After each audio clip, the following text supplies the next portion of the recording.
Okay, Alfred, you ready? Yes, I am. I'm getting South America. Probably 1500s, 15s.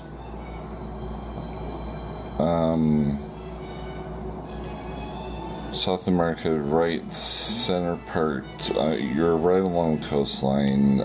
Female, probably she's English, but she was brought there when she was little, or you were brought there when you were little.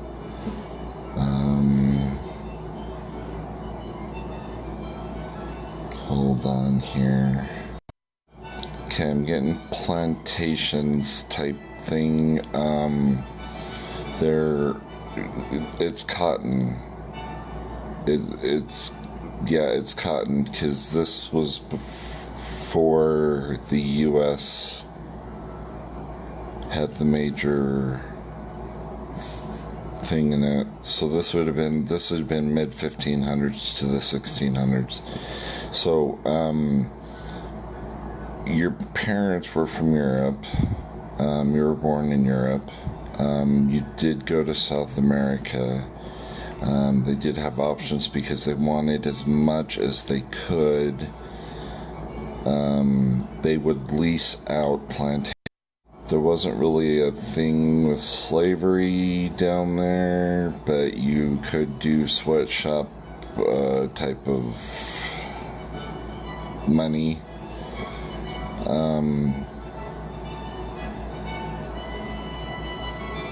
So you paid him per day, an 8-hour day, you paid him 15 cents. It was ridiculous.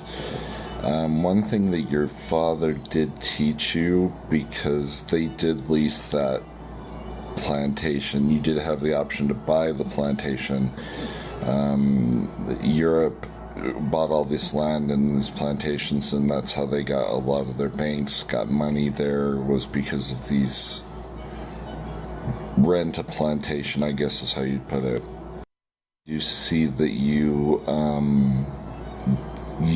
a watcher.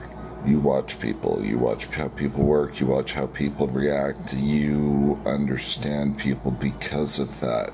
You bring that over into this lifetime as well. You don't like to see people hurting. That drives you up a wall. You bring that from that lifetime because, they were treated like slaves. They were still paid and could leave anytime they wanted to, but it was a matter of they wouldn't be able to get food for their families. So they endured it, which made it that much worse. One thing that your father did teach you, though, because there were so many plantations and so many of them were having problems with, they were getting their help stolen from other plantations. Your father's philosophy was to treat them like human beings and treat them fair, give them breaks, that sort of thing. This was before any, how that's a legal requirement now at work. You have break and lunch and all that stuff. Well, this was way before that, but your father did it out of he did it out of respect for those people. Now I do show that I'm getting the image. I'm following you, and you're following a couple of the workers. You're by Peru. Kind of. That's weird. Anyway, along the back side of the house of this plantation, there was a screened-in sunroom, I guess. And they would just knock on the back door, and your mom, she would give them water or lemonade or whatever, because your mom really liked doing that. Your mom was holy cow, she's the party planner. She always liked taking care of them, and she would do basic first aid for them even. And your father would, pay them halfway decent. They could take breaks. They worked 5 times harder than anybody else did. but they got to be home at night with their families, and they got, they would work extra hard right before holidays, and so they were able to do that. This caused so much loyalty, it was pathetic. Your father and mother and you could actually leave the plantation and nothing would happen. I mean, it would be running smoothly just fine. Nobody broke in, nothing. Now I'm getting moved up a tinge here.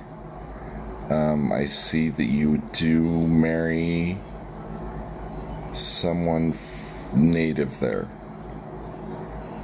And this guy had to pass your father's test, kind of. I can see your father. How funny. He had to pass your father's test to see if he was any good. And it looks like he did do that. So you got married. It wasn't a big deal because there was no racial whatever there is like today. They didn't care. Just as long as you were happy is what mattered. So your new husband, you showed him what your father kind of taught you, and the different things and whatnot. Now I do show that you did have a baby boy. Oh my god. Oh, you had twin boys. There were twin boys. So, this whole thing of fairness keeps coming up, and that's where I'm getting a lot from you. You've brought a lot of that forward. You've brought empathic forward. You've brought healing forward. You can remote heal. You question yourself too much. You've had the healing ability as far back as I can see, and I can go back. I can barely see back 4 lifetimes. So this healing is like intense being brought over, because you healed a lot of people, because there were still a lot of wars and stuff inland more, but you still helped. Now I do show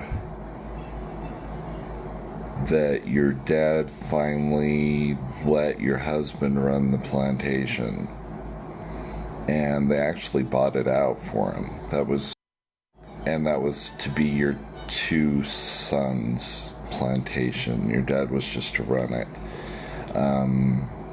because by the time the kids were old enough to run it, your husband would have been too old and your father would have passed away.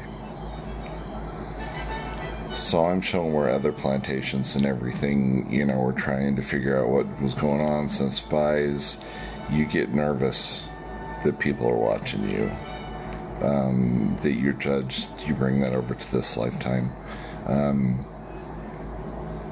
You were making so much money that you actually kept buying plantations down the road. You had 4 or 5 of them, and this is when all the cotton and everything was going to like India. You were part of the major trade routes. Yes, you were a girl. Now,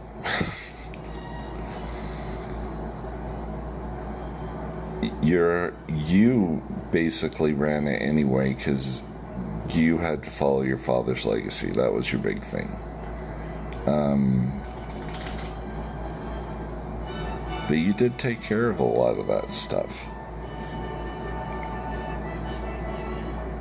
Now, you employed so many people. You had so many people, it was unreal. I'm getting forwarded. You've got... There's some kind of disease that you got. Something nowadays that a shot would have taken care of easy, but back then it didn't. they actually had to have a viewing for you in the main city. It looks like you were in your 50s. 53. But it took 2 days for everybody to come by and to do their thing, to view and all that stuff. You did some remarkable work, though. You don't even know. You changed lives and you don't even know it. And you still do that. You're beyond kind and big-hearted,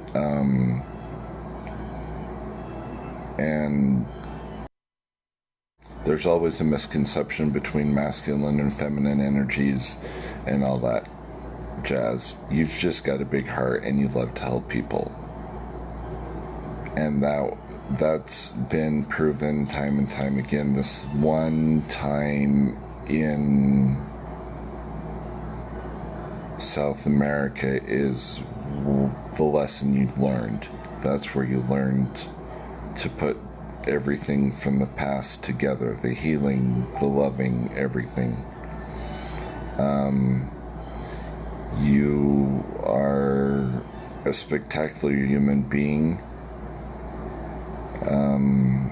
You chose this reincarnation to come back to this lifetime so you could help people.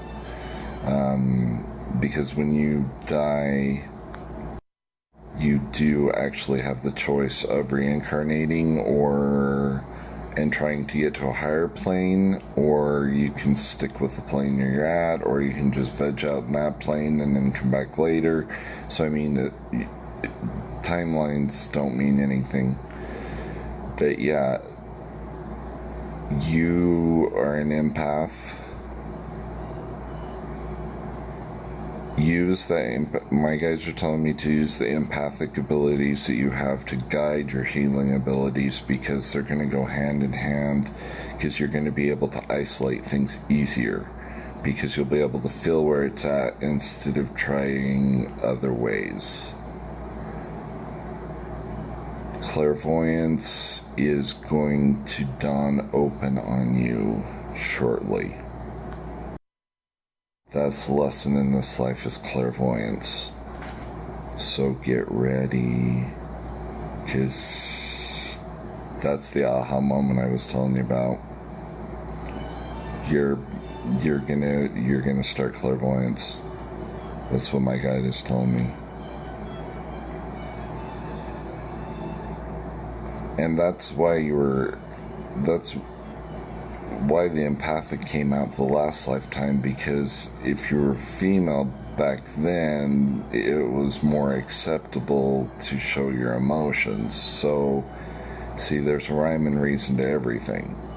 So you were able to develop very, very, very quickly emotionally, where if you were a male in your previous life, you wouldn't have been able to.